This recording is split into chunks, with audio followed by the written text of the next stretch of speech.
ഇപ്പൊ ഇവിടെ കംപ്രസർ കൊണ്ട് പോളിഷ് ചെയ്യാൻ തുടങ്ങി. എങ്ങനെയാണ് ഇത് ചെയ്യുക?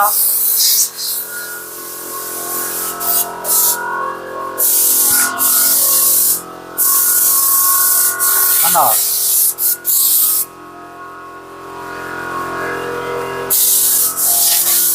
പോളിഷിംഗ് ഒക്കെ അത്രയും ഒലിച്ചിറങ്ങാത്ത രീതിയിലാണ് ചെയ്തുകൊണ്ടിരിക്കണേ.